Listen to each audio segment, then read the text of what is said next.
부산 시민공원 촉진 3구역에 아크로 들어설까라는 기사가 있어서 가져왔습니다. 촉진 3은 뭐 너무나 유명하니까 여기에 대한 전반적인 시세하고 제 코멘트를 말씀드리기 위해서 가져온 기사입니다. 오늘 사실상 이게 마지막 기사 될 것 같은데, 자, 부산 시민공원 촉진 3구역 재개발 사업의 새 시공사로 DLENC가 유력해졌다.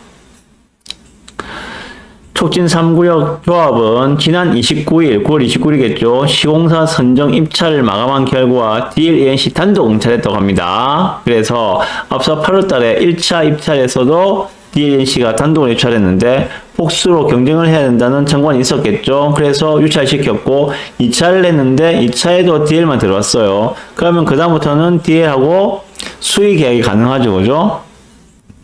거기에 불복해서 계속 경쟁 입찰을 했던 데가 어디입니까? 오동 3구역이었죠. 근데 결국 현대하고 했죠. 그죠? DH 받으면서. 여기도 DLNC가 아마 수의 계약으로 무난하게 진행되지 않겠는가 하는 생각이 듭니다. 조합은 이사회를 열고 1차에 이어 2차에도 DLNC가 단독으로 입찰한 만큼 우선 협상 대상자로 선정돼 수의 계약을 맺을 가능성이 큰 것으로 알려졌다. 조합은 오늘 11월 초 한 달 남았네, 그죠? 조합은 총회를 열고 새 시공사 선정 안건을 의결할 예정이다 라고 합니다. 원래 여기 촉진 3위는 현대산업개발이었죠, 그죠? 현산이 있었는데 현산 내보내고 지금 DL이 들어온 거죠. 자, DLENC는 촉3에 차사 하이엔드 브랜드 아크로 도입을 제안한 것으로 알려졌다. 자, 아크로가 그러면은 부산 시내에 촉3까지 들어오면은 세 군데가 들어오는 겁니다. 보시면 3호 가든 아크로 쓰기로 했거든요. DL이 수주하면서. 그래서 비수호권은 처음으로 차사 브랜드 아크로를 쓰기로 했어요. 3호 가든에. 그리고 두 번째가 쓴 데가 어딘가면은 망미이고요. 지금 이름이 바뀌어서 이제 광안 A 구역인데 여기도 아크로 들어옵니다. 그러면 촉3에도 이제 아크로 쓰겠죠. 3호 가든에만 쓰고 만약에 저 망미에 광안 A에 아크로를 안 써줬다면은 촉3도 쓸까 말까 뭐 반신반의했겠지만은 지금 망미 2를 썼는데 촉3에 아크로 못 쓴다면은 말이 되겠습니까? 그렇다고 제가 망미를 무시하는 건 절대 아닙니다. 망미 정말 좋은데요. 돌 좀 던지지 마세요.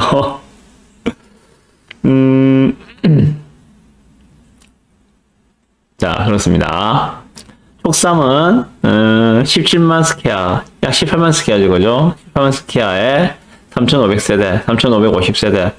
보통 이 정도면은 이 정도 들어오는 게 맞습니다. 세대수가 3,000세대 이상 들어서는 대단지인데다 10만 스퀘어에 2,000세대를 보시면 돼요. 결국 그러면 만 세대에 200세대다. 그래 보시면 되거든요. 만 스퀘어에 200세대, 10만 스퀘어에 2,000세대. 여기는 18만 세대니까 3,600세대 좀 나오겠죠, 그죠? 정확히, 그러면 거의 다 맞아 떨어집니다.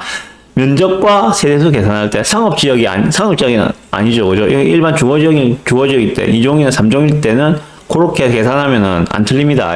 팁입니다.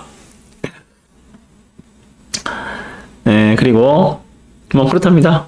그래서 여기에 대해서 제 의견을 조금 말씀드리고 싶어서 DL이 단독 입찰에 따라서 수의 계약 수순으로 들어갈 거예요. 그리고 3호 가든하고 망미 이해도 썼기 때문에 또 하나의 부산의 아크로가 들어올 겁니다. 현대 DH는 우동 3구역 하나밖에 없죠, 현재는. 그죠? 그것밖에 안 줬습니다, DH를. 서울에는 몇 군데 있지. 그런데 부산에는 우동 3 말고는 지금 DH 쓴 데가 없어요. 전부 다 실시스템만 줬잖아요, 그죠? 그러고 보니까는 제 생각에는 지금 아크로가 3개야, 이제. 상대적으로 DH에 비해서 아크로가 조금 많이 보이겠죠. 희소성 측면에서는 DH가 한 수 위인 것 같다는 생각이 듭니다.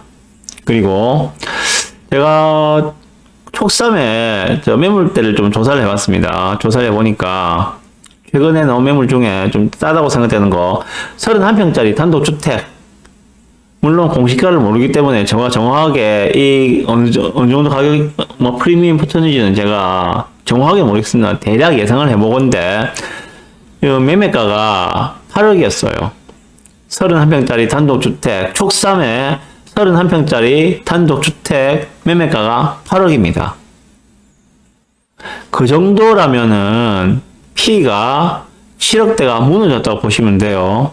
31평짜리 단독주택 예상 감정가가 무조건 1억 넘을 거예요. 평당 500 이상의 감정가를 받을 거거든요. 그것만 해도 535, 그죠? 535. 건물값도 따로 받아야 되니까. 그럼 감정가가 무조건 막 1억 후반대로 보셔야 됩니다.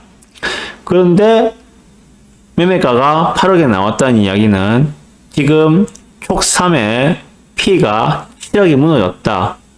아마 6억 정도, 6억 한 초반 정도로 보입니다. 촉3 P가 잘 나갈 때 8억 이하로 없었어요. P만. 그래서 매물이 10억이었거든요. 매물이 10억이었어요. 촉3에. P만 8억 이하가 없었어. 근데 지금 매물이 8억이 나온다는 이야기는 P가 6억 정도로 떨어졌다는 이야기입니다. 예, 그래 보시면 아마 크게는 틀리지 않을 겁니다. 자, 그러면 제가 양정 1구역도 같이 봤거든요. 양정 자이더 샵 SK뷰, 그 양정 1도 조합원 물건들이 지금 좋은 게 많이 나오던데, 여기도 지금 P가 제가 저번에 말씀드렸죠. 6억까지 갔던 데라고. 그런데 지금 5억 무너졌거든요. 여기도 4억 중후반 정도 되는 것 같아요. 4억 중후반 정도. 자, 그러면 봅시다. 양정 1구역에 P가 얘는 이제 관리 처분하고 저 일반 분양 단계까지 온 거죠, 그죠? 양정 1구역의 P가 4억 한 6, 7천이다. 촉진 3 이제 좀 있으면 사업 시행이 날 겁니다. 아직 사업 시행이 안 났어요. 아직까지 갈 길이 좀 멀어요. 여기에 P가 6억이다. 차이가 얼마입니까? 1억 조금 넘게 나죠. 1억 조금 넘게 나죠. 물론 양정은 다 왔고 촉삼은 아직 갈 길이 좀 남아 있어요. 그런데 현재 P 차이는 1억 조금 넘게 난다. 1억 한 많아봤자 1억 5천 정도 차이 난다. 무슨 말씀을 드리고 싶은가 하면은 양정 1에서 촉삼으로 갈아타기 최적의 환경이 만들어지고 있다. 이 말씀을 드리고 싶습니다. 갭이 정말 많이 줄어들었거든요. 양정 1과 촉삼의 갭이 많이 줄어들었거든요. 그래서 예전에 저한테 한번 전화 주신 분 중에 양정 1 조합원 분이 계셨습니다. 근데 이분은 촉삼으로 갈아타고 싶다고 말씀하시더라고요. 그래서 혹시 이 방송을 보고 계시면은 지금부터 몇 달 사이가 최적의 갈아타기 환경이 되지 않겠는가 하는 생각이 듭니다. 예, 그렇게 계획 한번 잡으시고 움직여 보시는 것도 어떻겠는가. 물론 저한테 문의를 해주십시오. 제가 자세하게 상담해드리고 물건도 팔아드리고 물건도 사드리겠습니다. 네.